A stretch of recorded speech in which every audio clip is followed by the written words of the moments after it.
জীবনে সৎ পথে চললে সম্মান নিজেরই আসে। পরিশ্রম কখনো বৃথা যায় না, একদিন ফল অবশ্যই মেলে।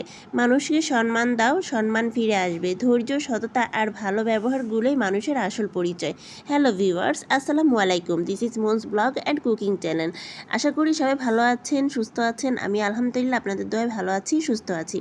দেশে দেশের বাইরে যে প্রান্ত থেকে আজকে আমার ব্লগ ভিডিওটি দেখছেন বা দেখবেন, সবাইকে অসংখ্য ধন্যবাদ জানিয়ে শুরু করছি আমার ছোট্ট একটি ব্লগ। আশা করব সম্পূর্ণ ভিডিওটি দেখে সুন্দর একটা গঠনমূলক একটা কমেন্ট রেখে যাবেন। আপনার একটা কমেন্টই আপনাদের বাড়িতে আমাকে পৌঁছায় দিবে ইনশাল্লাহ। তো এই তো রাতেই ঝিঙ্গা ভাজিটা করে রেখেছিলাম। এই যে ডিম ভাজি দিয়ে ডিম একটা দিয়ে খড়খড়ি মতন করে দিয়েছি। আর এই ঝিঙ্গা ভাজিতে একটা ডিম দিলে পরে অসম্ভব মজার লাগে। একদিন আপনারা সবাই করে দেখতে পারেন। তো অনেকেই হয়তো এরকম ডিম দিয়ে খেয়ে থাকেন, আবার অনেকেই খেয়ে থাকেন না। তো যাই হোক, সকালবেলা নাস্তা খেয়ে দিয়ে কমপ্লিট করে বড় ছেলেকে মাদ্রাসায় পাঠিয়ে দিয়েছি। আর ছোট ছেলে তো বাইরে যাওয়ার জন্য তালবাহানা করতেছে, কারণ ওর আব্বু বলছে যে একটু বাইরে নিয়ে যাবে ঘোরাতে। তো এই বলে তো ওর আব্বু বাইরে চলে গেছে। আর এখন তো ছেলেকে সামলানো যায় না, ছেলেকে রেডি করায় আমি তো একদম বোকা হয়ে গেলাম। তো এই তো ছেলে খুব মন খারাপ করে বসে আছে যে আমাকে আব্বু বাইরে নিয়ে গেল না। খুব একদম মুখটুক একদম অন্ধকার করে ফেলছে, কি একটা অবস্থা। ওকে সামলানোটাই আমার খুব কষ্টের হয়ে যায়। তার উপরে আবার মেজাজ দেখাচ্ছে আমি বাইরে যাবই যাব। তো কি আর করার, অনেক সময় ধরে ওকে সামলায় তারপরে হচ্ছে গিয়ে যে রান্নার কাজে হাত দিলাম। আজকে তেলাপিয়া মাছ রান্না করব। এই যে মশলার মধ্যে আমি মাছটাকে খুব ভালো করে কষিয়ে নিব। তো এখানে ভালো করে কষিয়ে নিলে হয় কি, মাছটা অন্তত ভাজার থেকে একটু গন্ধটা একটু ক্লিন দূর হয়ে যায় আর কি। একটু কষিয়ে নিচ্ছি, যেহেতু মাছটা আমি ভাজবো না, তো সেজন্য আমি একটু ভালো করে কষিয়ে নিচ্ছি। এখানে পানিতে মশলা টশলা সমস্ত কিছু যা কিছু দেওয়ার সব কিছুই দিয়ে দিয়েছি। হলুদের গুঁড়ি, মরিচের গুঁড়ি, লবণ, তারপরে ধনের গুঁড়ি আর আদা বাটা, জিরা বাটা, পেঁয়াজ বাটা, রসুন বাটা, এগুলো দিয়ে আমি সব কিছু দিয়ে আমি এটা বসিয়ে দিয়েছি। এদিকে ভাতও বসিয়ে দিয়েছি। তারপর একটু ভালো করে আমি কষানোর পরে আমি যে এখানে একটু পানি দিয়ে দিচ্ছি। পানি দেওয়ার পরে ভাবলাম যে আমি এগুলো তুলে ফেলি, নাইলে তো এগুলো গলে যাবে, মাছগুলো গলে যাওয়ার সম্ভাবনা আছে। তো এই যে আমি একটা একটা করে সমস্ত মাছগুলো এখানে তুলে ফেলতেছি। একটু পানির মধ্যে হালকা একটু ধোয়া দিয়ে বলতে গেলে ধুয়ে উঠে ফেলতেছি, কারণ যেহেতু মশলা গায়ে লেগে আছে। তো এই মশলা দিয়েই আমি বাকি তরকারিটা রান্না করে নিব। মাছগুলো সব কিছু তুলে সুন্দর করে উঠিয়ে নিয়েছি। আর তেল যেহেতু উপরে ভেসে উঠছে, তো ভাবলাম যে আমি এখানে এখন বেশি করে পানি দিয়ে দিই। যেহেতু আমি আজকেও বেগুন রান্না করব, তো বেগুন রান্না করতে গেলে পানিটা বেশি দিয়ে দিতে হয়। মশলা পানিটা একটু বেশি করে ভালো করে ফুটাই দিয়ে তারপর ফুটন্ত পানির মধ্যে বেগুনটা ছেড়ে দিতে হয়। তো সেজন্য আমি বেগুনটা এভাবে ঠিক পানিটা ফুটানোর পরে দিয়ে দিয়েছি। তারপরে এই যেখানে মাছগুলো দিয়ে দিলাম। মাছও হবে আর এখানে বেগুনও হবে, একসাথেই হয়ে যাবে, যেহেতু বেগুনটা খুব তাড়াতাড়ি সিদ্ধ হয়ে যায়। তো সেজন্য আমি মাছটাও আমি দিয়ে দিয়েছি।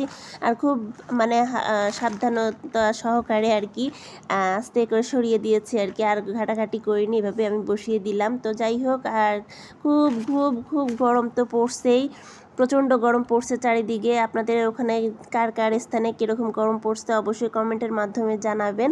আমি একটা আইসক্রিম খেতে খেতে তারপরে হচ্ছে গিয়ে আপনাদের সাথে গল্প করতেছি আর কথা বলতেছি।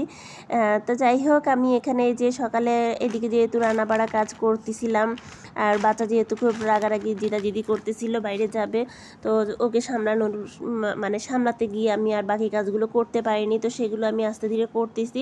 তো ভিডিওটি দেখতে দেখতে যারা এতদূর পর্যন্ত চলে এসেছেন, অবশ্যই এটা লাইক দিয়ে শুরু করবেন, অবশ্যই এটা লাইক দিবেন। আপনার এই একটা লাইকই আমার এই ভিডিওটি আরও 10 জনের কাছে পৌঁছায় দেবে ইনশাল্লাহ। তো এই তো এক রুম থেকে আরেক রুমে চলে আসছি। এই রুমটাতে বলতে গেলে কি বলবো, বন্ধই থাকে। তো এই রুমটা আমার ননদের রুম। আমার ননদের রুমটা সচরাচর আমি আসি না, তারপরেও আমি আজকে আসলাম, কারণ অনেক ঝুল টুল পড়ছে এই রুমে, অনেক দিন ধরে কেউ আসে না। তো ভাবলাম যে এগুলো চেয়ার টেবিলগুলো একটু পরিষ্কার করে দিই। ঘর তো এমনি ঝাড়ু দিতে হবে, যেহেতু কাজের লোক আজকে কতদিন ধরে আসে না, তো সব কাজ মোটামুটি নিজেরাই করে ফেলতে হয়। তো এইখানে খেলনাপাতি কিছু বাচ্চাদের রাখা রয়েছে। টেবিলটা খালি আছে। তো যে গামলার ভিতরে বাচ্চা খেলনা রাখে সেই গামলাটা একটু অন্য প্রয়োজনে কাজে লাগানো হয়েছে, তো সেই জন্য এই খেলনাগুলো এই টেবিলের উপরে আপাতত রাখা হয়েছে। আর এই খেলনাগুলো যেহেতু ওদের কাছে দিলে পরে সারা ঘর ছিটাবে, সেই কারণে ওদের কাছ থেকে নিয়ে এই টেবিলের উপরে রেখে দেওয়া, আর 2 দিক দিয়ে দরজা বন্ধ করে রেখে দিই যাতে করে ঘরদোর নোংরা না করতে পারে। তো এদিকে আমি সব কিছু ঝাড় দিয়ে নিচ্ছি, সব পরিষ্কার করে নিচ্ছি। অনেক ঝুল হয়েছিল, ভালোই ঝুল বলতে গেলে হয়েছে। তো আমি ভালো করে একটু ক্লিন করে নিচ্ছি, আশপাশটা ভালো করে একটু ক্লিন করে নিচ্ছি। একটু পরেই হচ্ছে কি অন্যান্য কাজে চলে যাব। তো এদিকটায় চারিদিকটায় বেশ ভালো ঝুল। আর বাচ্চা তো এদিকে ওত পেতে আসছে, ওর খেলনাগুলো কতক্ষণে নামাবে, ছিটাবে, সারা ঘর নোংরা করবে। তো আমিও ভয়ে আছি যে আল্লাহ করতেছি বাচ্চা যেন খেলনাপাতি না নিয়ে আবার করে। তো এখানে আমি ওকে একটু বসিয়ে দিলাম যে এখানে এই খেলনাগুলো নিয়ে একটু খেলাধুলা করতে থাকুক, আমি অন্যান্য কাজগুলো সেরে ফেলি। তো এখানে আমি এই যে ঘরটা একটু ঝাড়ু দিয়ে ফেলতেছি, একটু ভালো করে ঘরটা ঝাড়ু দিয়ে দিব, কারণ প্রতিদিনই ঘরটা একটু ঝাড়ু দিতেই হয়। যেহেতু কাজের লোক নাই, ঘর মোছা ঝামেলা, ঝাড়ু দিতে ঝামেলা, আর তো আসা হবে না, একবারই আসলে পরে মানে সব কিছু করে ফেলি। আর যেহেতু দরজা বন্ধ থাকা লাগে, দরজা বন্ধ রেখে দিই বাচ্চাদের কারণে, বাচ্চারা আসলে পরে খুব দুষ্টামি করে।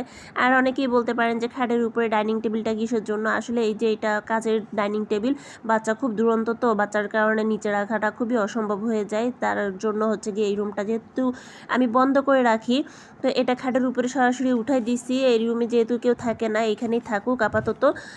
বাচ্চা কাচ্চা যদি বড় হয় তখন ইনশাল্লাহ সব কিছু পরে দেখা যাবে। তো সেই জন্য এই চিন্তা করে আমি আর এটা সামনের রুমে নিয়ে আসি না। আর এই টেবিলটা পেলেই বাচ্চা খালি এটার উপরে উঠে লাফালাফি লাগায় দেয়। তো আল্লাহ না করুক, এটা যেহেতু মানে কাচের গ্লাস দেওয়া আছে এই টেবিলটার উপরে, তো সেই জন্য কোন সময় না কোন সময় ভেঙে যায়, তো তার ঠিক নাই। এই কারণে আমি সব কিছু মানে ঠিকঠাক করে রাখছি আর কি। এই দেখেন এখানে যে বাচ্চা খেলতেছে, কি সুন্দর চুপচাপ করে খেলতেছে। তো আমিও আল্লাহ করতেছি যে যেন জিদ না দেখায় যে আমি এটা নিব ওটা নেবো। এই রুম থেকে তো বেরোতেই চাচ্ছিল না, যেহেতু খেলনাগুলো দেখছে। তো কি আর করার, আমি একটুখানি ভিডিও করে নিচ্ছিলাম। এদিকে আজকে রান্না হয়েছে এই যে ঝিঙা ভাজি,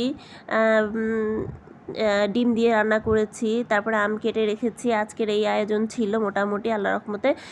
বেগুন দিয়ে তেলাপিয়া মাছ রান্না করেছি। আমার রান্না কেমন হয়েছে অবশ্যই কমেন্টের মাধ্যমে জানাতে একদমই ভুলবেন না। আর অবশ্যই ফুল ভিডিও দেখে সুন্দর একটা গঠনমূলক কমেন্ট রেখে যাবেন। আর এটা ছিল হচ্ছে কি কালকের মুরগি তরকারি, তো একটুখানি মুরগি তরকারি রয়ে গিয়েছে। তো এই তো ভাত আর এই সব আয়োজনই আমাদের আজকে দুপুরের আয়োজন। তো কার কাছে কেমন লাগলো অবশ্যই জানাবেন। তো এখানে যে বেগুনের তরকারিটা একটু ঝাল হয়ে গিয়েছিল, বাচ্চা তো একটু খেতে ইতস্তত করতেছিল, কি আর করার, তারপরে তো ওদেরকে ঝাল খাওয়াতে শেখাতে হবে।